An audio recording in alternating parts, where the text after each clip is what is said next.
Hello प्यारे बच्चों आज हम करेंगे relation and functions class 12th chapter 1 की मिसलेनियस एक्सरसाइज के क्वेश्चन 16, 17, 18 और 19।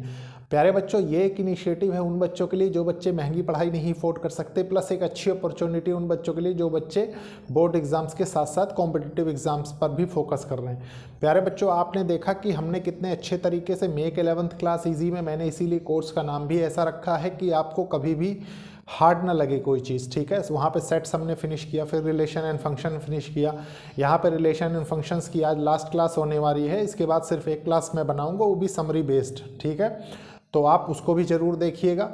प्यारे बच्चों आपने देखा हमने सारी चीज़ें एक सिस्टमेटिक वे में कवर की, एक भी कॉन्सेप्ट हमने लैप्स नहीं किया, सडनली जंप नहीं किया। आप खुद देख सकते हैं, क्योंकि मैं चाहता हूं कि आपकी अप्रोच ऐसी सेट हो जाए प्यारे बच्चों कि क्वेश्चन आपको किसी भी टाइप का एग्जाम में दिखे आप उसको फ्रीक्वेंटली और बिना किसी हेजिटेशन के टैकल कर सकें। तो प्यारे बच्चों अगेन एक एक क्वेश्चन हम टैकल करेंगे। और सबसे पहले मैं लेफ्ट साइड में क्वेश्चंस लिखूंगा और राइट साइड में हम उसके सॉल्यूशंस देखेंगे जैसे हमने अब तक किया है। ठीक है, तो स्टार्ट करते हैं। देखिए प्यारे बच्चों ये है क्वेश्चन नंबर 16 और 17। ठीक है, सबसे पहले हम क्या करेंगे, क्वेश्चन नंबर 16 को रीड करते हैं। देखिए क्या लिखा हुआ है, लेट ए इक्वल्स टू, एक सेट है जिसमें क्या है 3 एलिमेंट्स दिए हुए हैं 1 2 3। ठीक है, then number of relations containing, जो नंबर ऑफ रिलेशंस बनेंगे containing 1 2 and 1 3 which are reflexive and symmetric but not transitive is, वो कितने रिलेशंस होंगे। ठीक है, देखिए प्यारे बच्चों आपको इसमें थोड़ा सा कार्टेशियन प्रोडक्ट की जानकारी होना जरूरी था, जो कि मैंने आपको पहले भी पढ़ाया है। ठीक है, देखिए हम क्या करेंगे, सबसे पहले देखते हैं सोल्यूशन 16 क्वेश्चन का। ठीक है, सोल्यूशन 16 का देखिए प्यारे बच्चों सेट क्या है, ए है। ठीक है, ए जिसमें 3 एलिमेंट है 1 2 3। ठीक है, और रिलेशंस आपको जो बनाने हैं वो कंटेन क्या करने चाहिए 1 2, ठीक है, और 1 3 एंड 1 3। ठीक है, इसको फोकस में रख के आपको बताना क्या है, reflexive symmetric and not transitive. ठीक है, कि इसके कितने सेट बनेंगे। तो देखिए प्यारे बच्चों सबसे पहले मैं एरो डायग्राम के थ्रू आपको समझाता हूं। मान लीजिए ये ए टू ए है। ठीक है, ए टू ए रिलेशन बन रहा है, कोई आ रही है। ठीक है, रिलेशन प्यारे बच्चों देखिए यह रिलेशन को हम ऐसे नहीं रिप्रेजेंट करते थे, ये फंक्शन को रिप्रेजेंट करने का तरीका है एरो डायग्राम के थ्रू। ठीक है, तो देखिए प्यारे बच्चों क्या करेंगे, मान लीजिए इसके एलिमेंट्स मैंने यहाँ लिख दिए 1 2 3, इसके भी एलिमेंट्स लिख दिए यहाँ पे 1 2 3। ठीक है, अब देखिए पॉसिबल रिलेशंस क्या क्या होंगे रिफ्लेक्सिव और सिमेट्रिक के लिए। ठीक है, मैं बाद में बना के बताऊंगा, सबसे पहले मैं आपको रिलेशन समझाऊंगा। ठीक है, देखिए रिलेशन क्या क्या बनेंगे रिफ्लेक्सिव के लिए। देखिए एक तो 1 1 हो जाएगा। ठीक है, फिर उसके बाद एक 2 2 हो जाएगा। ठीक है, फिर एक 3 3 हो जाएगा। ठीक है, फिर एक 1 3 हो जाएगा, फिर एक 3 1 हो जाएगा, फिर देखिए इसके बाद क्या होगा, एक 1 2 हो जाएगा और एक 2 1 हो जाएगा। ठीक है, अब देखिए प्यारे बच्चों ये एलिमेंट्स जो ये ऑर्डर पेयर आए हैं ये सारे इसमें प्लॉट करके एक बार देख लेते हैं कि ये सही है कि नहीं। देखिए 1 1, ठीक है, 1 से 1 आपने किया, फिर क्या है 2 2, 2 से 2 किया, फिर 3 से 3 किया, फिर देखिए फिर 1 से 2, 2 से 1। ठीक है, फिर उसके बाद देखिए 1 से 3, 3 से 1, 3 से 1 और 1 से क्या है 3 से 1, 1 से 3। ठीक है, 1 से 3 भी ये है। तो प्यारे बच्चों ये हमारा एरो डायग्राम बनता है। ठीक है, तो इसका मतलब देखिए अगर आपको नॉट ट्रांजिटिव चाहिए ना प्यारे बच्चों, ध्यान रखिए रिफ्लेक्सिव के लिए तो कंडीशन हो गई, देखिए जितने एलिमेंट्स हैं सबके क्या बन रहे हैं, ऑर्डर पेयर बन रहे हैं ना। देखिए 1 1 2 2 3 3। ठीक है, और सिमेट्रिक का भी आप जानते हैं कि जो हो उसका उल्टा हो, मतलब देखिए अगर ये 1 3 है तो 3 1 भी होना चाहिए, 1 2 है तो 2 1 भी होना चाहिए। ठीक है, और प्यारे बच्चों 3 2 और 2 3 मैंने क्यों नहीं लिया इसमें, ये कॉन्सेप्ट आप मतलब ये क्वेश्चन अराइज हो सकता है आपके माइंड में, तो उसका सिर्फ एक ही रीजन है प्यारे बच्चों, अगर 3 2 और 2 3 ले लेता ना तो ये ट्रांजिटिव का केस भी बना देता। ठीक है, हमको लेकिन वो नहीं चाहिए, आपको रिलेशन ऐसा बताना है जिसमें कि ये दोनों कंडीशन हो और ये ना हो। ठीक है, तो ऐसा रिलेशन सिर्फ एक ही पॉसिबल है, तो इसका ऑप्शन क्या होगा, ऑप्शन होगा देखिए ए, ठीक है। आप खुद गौर करिए प्यारे बच्चों, मान लीजिए अगर मैं यहाँ लेता ए स्टार बी, ठीक है, और फिर एक ले लेता मैं बी स्टार सी, ठीक है, तो आपके पास जो ट्रांजिटिव की फाइनल कंडीशन आती है उसके लिए क्या चाहिए होता, ए स्टार सी। तो इसीलिए मैंने 3-2 और 2-3 का केस नहीं कंसीडर किया, ठीक है। तो ये हुआ प्यारे बच्चों 16 का सोल्यूशन। अब 17 का सोल्यूशन यही देख लीजिए, सोल्यूशन 17। इसको सबसे पहले क्वेश्चन रीड कर लेते हैं फिर देखते हैं। देखिए क्या है, लेट ए इक्वल्स टू 1 2 3, एक सेट है जिसमें 1 2 3 एलिमेंट्स है।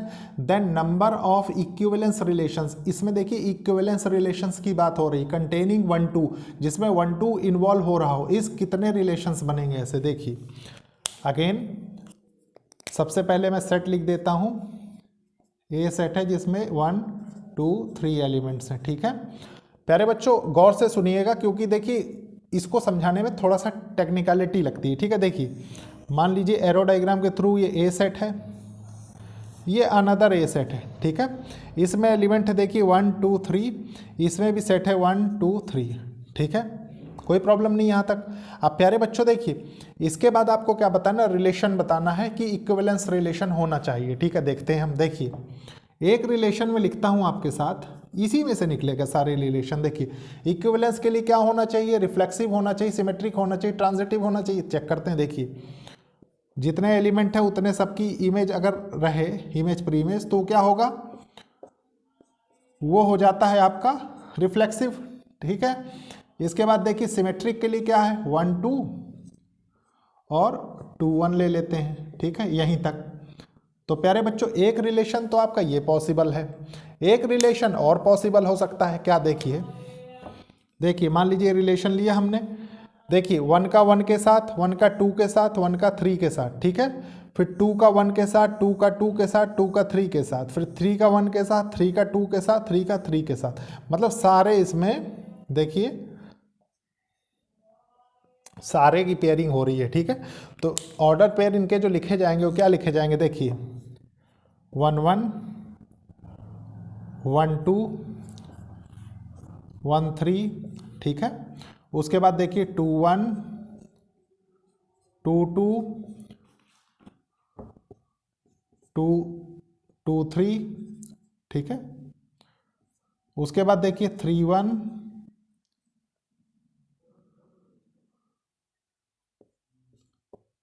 3 2 3 3, ठीक है, ये हो गए। तो प्यारे बच्चों देखिए इसके कितने रिलेशंस पॉसिबल हैं, इसके इक्विवेलेंस रिलेशंस जो पॉसिबल हैं वो 2 हैं, जो कि कंटेन कर रहे हैं 1 2 को कहीं ना कहीं डायरेक्टली। देखिए एक तो ये वाला है और एक इसमें भी है, देखिए ये कहीं ना कहीं यूज ही हो रहे हैं सब में, ठीक है।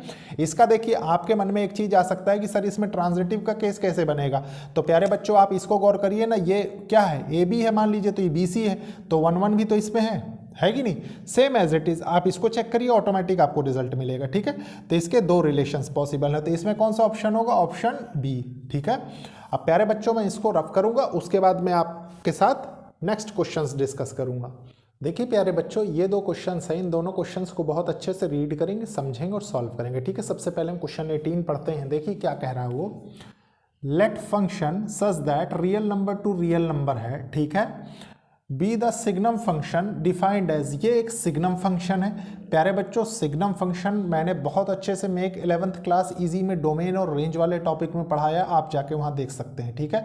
और प्यारे बच्चों अगर आपको यहाँ पे डोमेन और रेंज क्लियर है तो ये मान के चलिए कि क्वेश्चन आप देखते ही टिक कर सकते हैं, कहीं पे आ जाए तो, ठीक है। उसके बाद क्या कह रहा है ये देखिए, and function g such that real number to real number है, be the greatest integer function given by g x equals to, आप जानते हैं स्क्वायर ब्रैकेट के अंदर कोई चीज़ लिखी होती है तो क्या होता है, वो ग्रेटेस्ट इंटीजर फंक्शन को रिप्रेजेंट करता है, where x is greatest integer less than और इक्वल्स टू एक्स, ठीक है।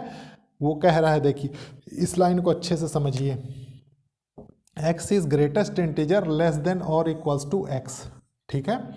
Then does f of g and g o f coincide with 0 और 1। देखिए कोइंसाइड का मतलब तो होता है प्यारे बच्चों कि इस वैल्यू के लिए क्या दोनों सेम वैल्यू कंटेन कर रहे हैं, ठीक है, ये चीज़ आपको बतानी है। देखिए मैं आपको बताता हूँ, सबसे पहले यहाँ दो चीज़ें आपको याद होनी चाहिए, इसीलिए मैंने आपसे वहाँ पे कहा था जब मैं आपको पढ़ा रहा था कि आपको अगर डोमेन और रेंज क्लियर है तो काफ़ी क्वेश्चन आप देखते ही हिट कर सकते हैं, ठीक है। देखिए क्या, सबसे पहले आपको एक फंक्शन तो दे रहा है f, कहाँ से, रियल नंबर से रियल नंबर तक, ठीक है।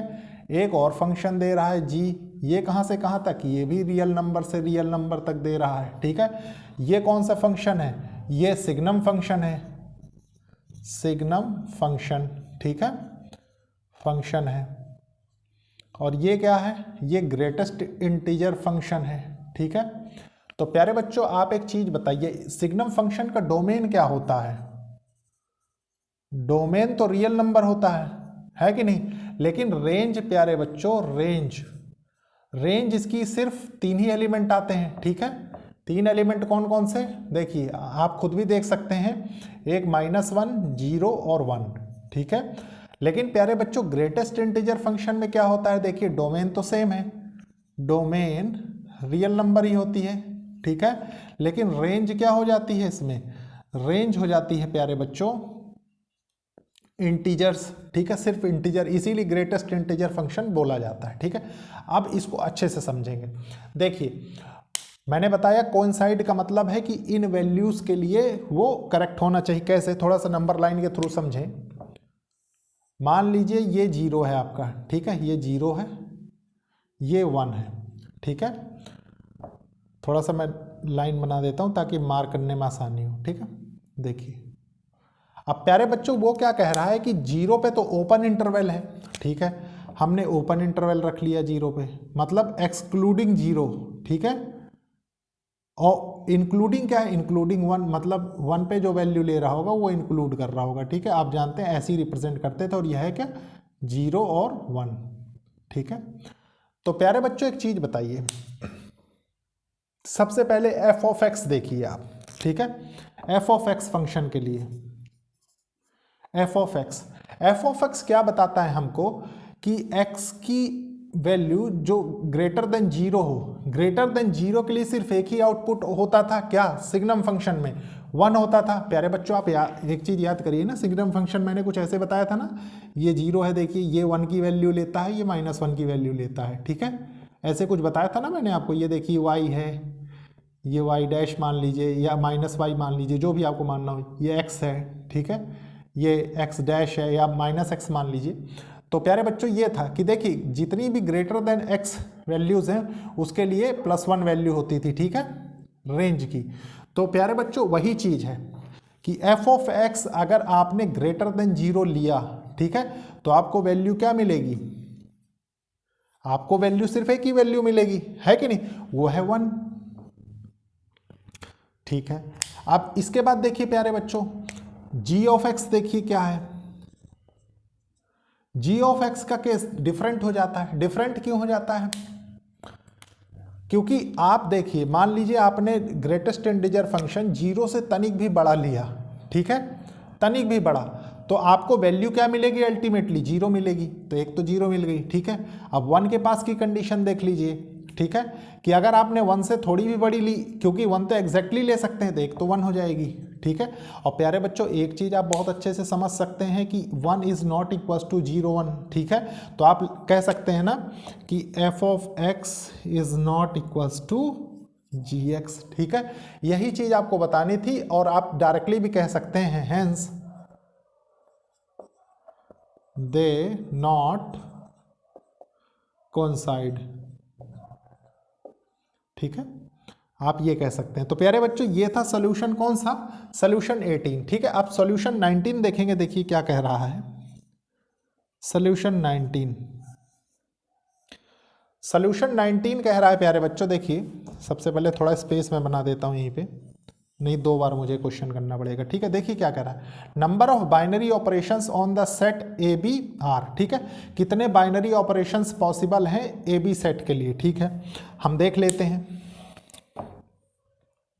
एलिमेंट हमारे 2 हैं। तो प्यारे बच्चों देखिए सबसे पहले ए बी सेट है, मान लीजिए ए बी, ठीक है। तो एलिमेंट हम देख लेते हैं कितना है इसके रिलेशन में, ठीक है। मान लीजिए कोई सेट एक्स है, ऐसे कर लीजिए, नहीं तो थोड़ा सा अजीब सा लगता है लिखने में, बेयरली, ठीक है। देखिए मान लीजिए ये एक सेट है, एक सेट ये, ठीक है। X to x, x relation क्या है, ए बी के बीच में, ए बी के बीच में, ठीक है। देखिए ए बी ए और बी बी, ठीक है। तो देखिए क्या है, ए बी, ठीक है, और फिर क्या है, बी ए और बी बी, ठीक है, ये है। तो प्यारे बच्चों इसमें एलिमेंट्स कितने हो गए इस रिलेशन में, 4 एलिमेंट्स हो गए ना। और 4 एलिमेंट्स हो गए तो आप क्या लिख सकते हैं, आप लिखेंगे number of binary operations equals to, इसकी पावर में क्या होगा, नंबर ऑफ एलिमेंट्स, ठीक है। एलिमेंट्स कौन से, ये जो इस रिलेशन में कितने एलिमेंट, देखिए 1 2 3 4, मतलब ये हो जाएगा 2 की पावर 4। और प्यारे बच्चों 2 की पावर 4 कितना होता है, 16, ठीक है। देखिए ऑप्शन में 16 कौन सा ऑप्शन है, ऑप्शन बी, ठीक है। इसको मार्क करिए और आगे बढ़िए। तो प्यारे बच्चों ये था मिसलेनियस एक्सरसाइज के क्वेश्चन नंबर 16, 17, 18 एंड 19। प्यारे बच्चों एक बार कमेंट करके ज़रूर बताइए कि आपको ये लेक्चर कैसा लगे, क्योंकि बहुत ही एफर्ट लगा के बनाए जा रहे हैं। आप खुद देखेंगे कि इस लेवल के कॉन्सेप्ट जनरली ऐसे क्वेश्चंस में कोई टीचर नहीं देगा आपको, ठीक है। लेकिन मुझे ऐसा लगता है कि आपको समझाना चाहिए, मैं इसीलिए हर क्वेश्चन में कॉन्सेप्ट डिस्कस करने की कोशिश करता हूं। अगर कुछ और इम्प्रूवमेंट आप चाहते हो वो भी मैसेज के थ्रू बता सकते हैं। तो लेक्चर को लाइक शेयर सब्सक्राइब करिए और कोशिश करिए कि ज़रूरतमंद स्टूडेंट्स तक ये लेक्चर्स पहुँचे। ओके, थैंक यू बच्चों।